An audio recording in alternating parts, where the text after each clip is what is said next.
Hi, I very briefly would like to talk about adiabatic cooling, airlifting, and precipitation, as these are three very important concepts in meteorology.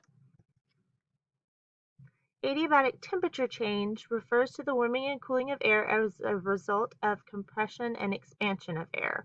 When air expands, it undergoes cooling, and when air is compressed, it undergoes warming.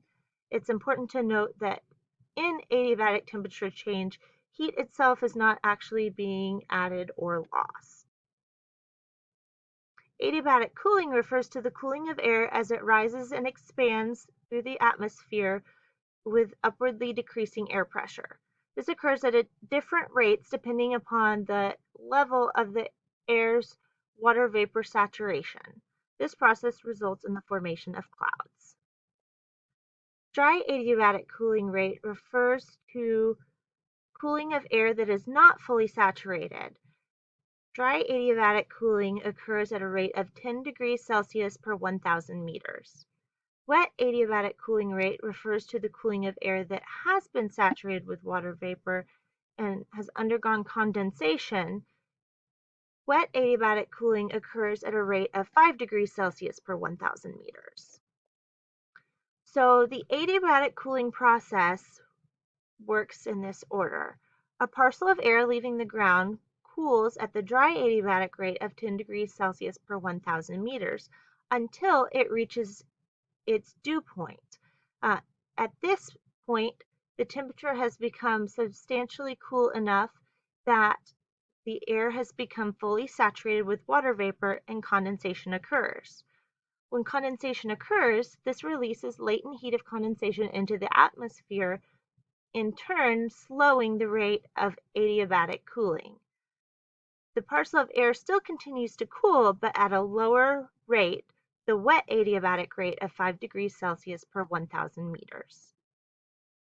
This is just a diagram showing the adiabatic cooling process and those rates and the levels at which you could expect to find them in relation to one another. Airlifting. As previously discussed, cloud formation occurs when adiabatic cooling of rising air sufficiently cools the air to its dew point. Upon reaching this level of saturation, the water vapor within the air condenses to form clouds.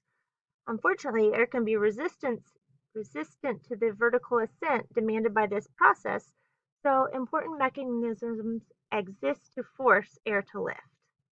There are 4 different processes that can cause air to lift: orographic lifting, frontal wedging, convergence, and localized convective lifting. Orographic lifting results when there is a physical barrier to the flow of air created by elevations in the terrain such as mountains.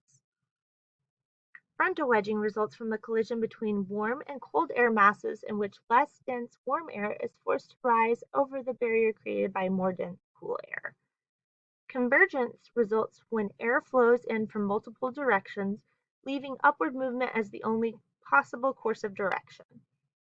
Localized convective lifting results when pockets of air are warmed more than the surrounding air due to uneven heating of the Earth's surface. This creates parcels of air with a lower density called thermals. Precipitation is a very important part of meteorology. Precipitation formation requires that millions of minuscule cloud droplets combine to produce a rain droplet large enough to withstand the fall to Earth's surface before evaporating. There are 2 different mechanisms of precipitation formation. First, there's the Bergeron process. Ice crystals, which have a greater affinity for water vapor, collect all available water vapor while sacrificing the supercooled liquid water droplets with which they coexist in cold clouds to the process of evaporation.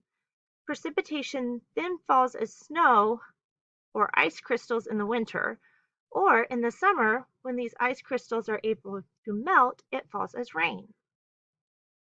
The second process is the collision coalescence process. Larger liquid water droplets formed by hygroscopic particles in warm clouds collide with smaller droplets as they fall rapidly because of their size. These large droplets coalesce with smaller droplets to eventually form droplets large enough to reach the surface before undergoing evaporation. There are different types of precipitation that can result from these different processes. Rain consists of drops of water that have fallen from clouds with a diameter of at least 0.5 millimeters.